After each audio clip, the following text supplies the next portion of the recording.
when we were doing news a couple months ago, Bill Lawrence was quoted in saying that there was potentially an idea for a Scrubs reboot, and now it feels like this is becoming a reality because Zach Braff is essentially signed on, correct?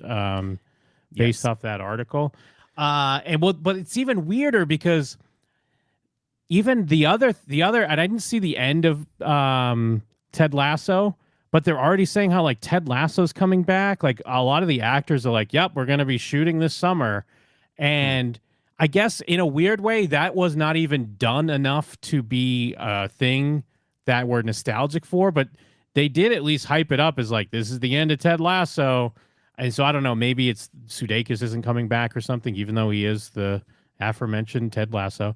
But yeah, Scrubs apparently is coming back. But the problem with that, even though I love Scrubs, but we've already seen a bad Scrubs. Like Scrubs already came back with a terrible last season where they were trying to like weirdly phase out our main characters or at least have them more in the background as a new crop of interns came in. And it was not good. And I mean, canceled after 9 episodes. Yeah. So here we are. Which, sorry, to be clear, which was not a lot on episodes back then. Yeah, right. Now that yeah, would just be true. the full season, but that is not the amount of episodes they wanted to make that season. It was canceled quickly on account of being terrible. Scrubs did have a lot of ups and downs through its run, but yeah, no, it really, it had like a great, it kind of got bad and then kind of came back and had a last season that really felt like we're wrapping things up. This is the last season. And then they were like, maybe we can pass the baton to the next generation, like you were saying. And they did a terrible show that lasted 9 episodes. It's unfortunate, but and I mean, again, I could just be defeated at this point because part of me is like, well, I kind of liked listening to Donald and Zach hang out on their podcast, so I guess it would be cool to see them hanging out again. But it's, like, again, I have to keep plugging our different shows. We have a podcast, me and Jim, called The Podcast About the Podcasts About Television, where we did indeed review the podcasts that actors made about their own television shows. It was kind of a joke that got out of hand, and we spent 2 years doing it. But yes, in our review of Fake Doctors, Real Friends, we talked about the Scrubs podcast, and realized that the vibe of JD and Turk on Scrubs is just the vibe of those actual to real life humans. And that is kind of promising if they both come back, right? Because it was still fun to hang out with them. Yeah, they're older now, but so are we. And I think that's why they're trying to sell it to us again. Yeah. It's such a bizarre thing, though. Like, and in a weird way, like to tie it back to like talking about like how Zaslav has canceled these projects. I kind of don't care that he does that. I get the artistic argument against it and like, hey, what the fuck? But also I'm kind of like, I'm not going to pretend that I'm concerned about a Wile E. Coyote movie. You know what I mean? I'm not going to have fake outrage about the Wile E. Coyote movie that was shelved. And now it's coming out, by the way. A studio did pick it up. And so now it's like, see, that's why I wasn't pretending. Hype. Yeah. But that's what I mean. That's why I wasn't pretending before, because now if I was pretending, it would be my duty to make sure I go see that movie when it comes out and I like it. But now it's my duty to go see that movie and be like, ooh, maybe he was right. But it's like, to tie it in, it's like, I guess it's, again, this is like old man has to tell kids how it used to be. You know, growing up, there were TV shows that were just canceled and we didn't get an ending. There were shows that just, like, there was the show Reaper years ago. It's not even, well, I guess it is like 20 years old at this point. But like, I remember I liked the show a lot. I think it lasted a season. It didn't come back. We didn't get a movie. We didn't get a streaming thing for it. We didn't get to like, but it's like almost like the fact that they did all these campaigns back in the day. That's why we're getting, like, it's Hollywood works on a delay. That's why now they're like, oh, they're not watching these new shows because we just need to give them the shows they want. Like, it's like people just want to see the old stuff. Like how they do these campaigns for all these shows. So in a way, it's like we're getting what we deserve. Wow. Yeah. I mean, you might be quote unquote defeated, as you said, but you're also right. And all of the removal of media and stuff, that's only crushing if you think there's any sort of ethics involved in media production. All of this is great fodder for my upcoming video I'm going to write on why digital piracy is ethically correct and everyone should do it. I've but always anyway, agreed with it. that's a different topic. I actually have I'll show you just for the video stream here. If you want to go to youtube.com/shows what you know, where you can watch this on video. I have a very thick book here called Piracy, the intellectual property wars from Gutenberg to Gates. And this is a very dense read, so I'm hoping that it will be worth it and I'll be able to make some sort of video. Here's another one, how music got free, reading that one as well. There's going to be a video on piracy. There's also going to be a video I'm working on physical media, because this is relevant in that this is why people are getting back into physical media, buying DVDs. Literally, when you sent me the Scrubs news, I had just the day before purchased Scrubs seasons 1 and 2 on DVD, because that is the highest quality version you can find of Scrubs anywhere, and it's going to be in the correct aspect ratio. I always go on about these things. But more importantly, things being shuffled around on different streaming services, things being taken off for no reason. This is part of why people are reacting against the media landscape and trying to go back to something like that, especially given that you can get multiple seasons of Scrubs for like $1 or whatever, which is what I did. I still have my Buffy and Angel DVDs. I still have my. I've been on the hunt for Buffy. I was so annoyed because I was watching some video footage I shot in a charity shop, and I saw in the back, it was like I saw the fucking Wendigo or Chupacabra or something. I saw season 1 of Buffy collector's edition on DVD for like £5, and I was like, that's what I was looking for, and I didn't see it at the time, but I see it now in the footage. So yeah, I'm still on the hunt for those. But speaking of Buffy, since we're talking about reboots, sequels, there's been some developments on the upcoming Buffy reboot sequel as well, right?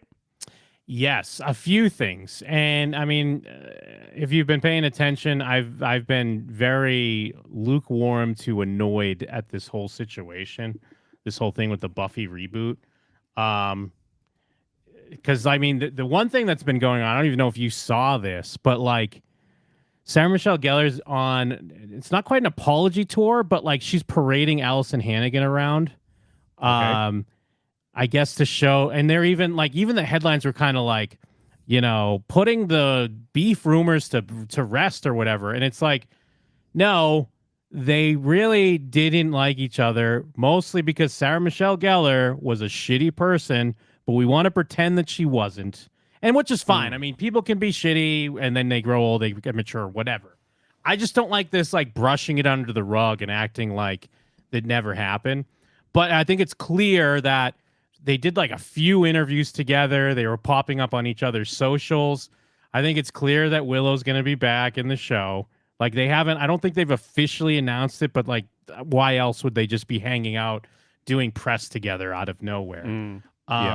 Which is fine, whatever. But like, again, I like to remind people that famously, Allison Hannigan found out Buffy was ending on the cover of Entertainment Weekly, just like we all did. This was not communicated to people that their jobs were ending in the middle of a season. But yes, who did they did announce the casting of the main character. I forget the actress's name, but she's from. I have it here.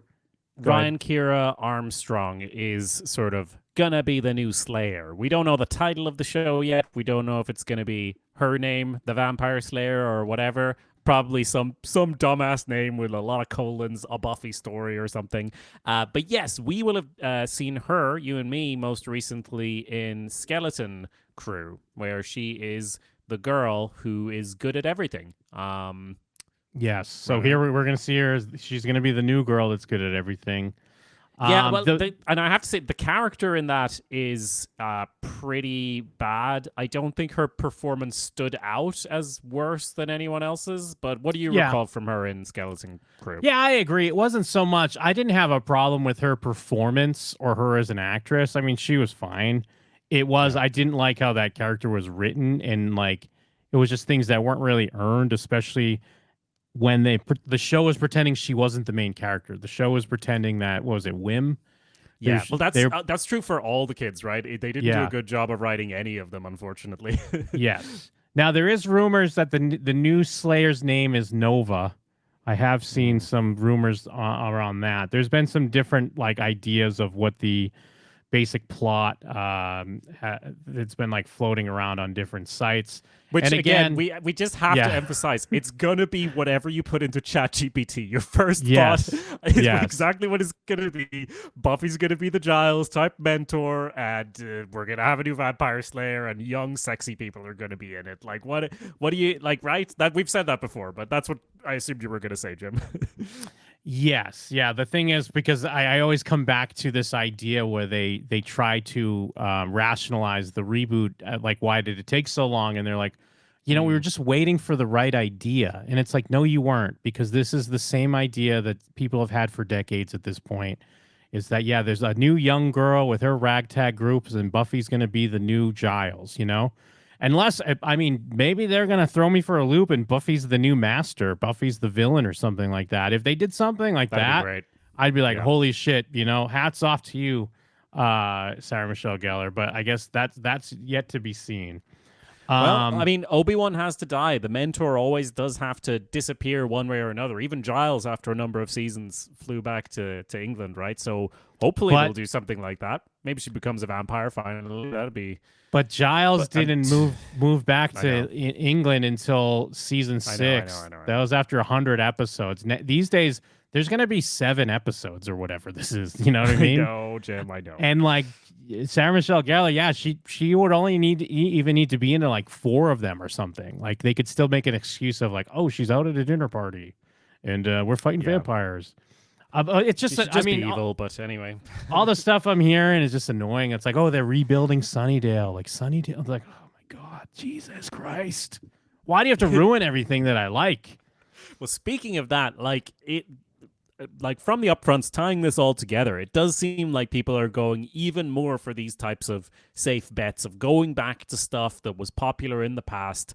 Zach Braff, he invented Kickstarter back in the day. He showed that. Yeah, he did. He thought he did anyway. He really showed that these suckers got money and they want to give it to us. And I think that's kind of what all these nerds, these people who got way too into their fandoms in the 90s and who weren't enough of a cash cow because everything was so mainstream back then. All of that is in the mainstream now, and I was just scrolling through a bunch of news articles and just was struck by how every announcement of a new show or something starting seemed to be some sort of reboot. Like, just as an example, Phineas and Ferb is coming back. Apparently, I have never watched that show. It's a show for children, but they are making which I do watch a lot of those types of shows, but it was just a bit too late for me. They're making another 40 episodes.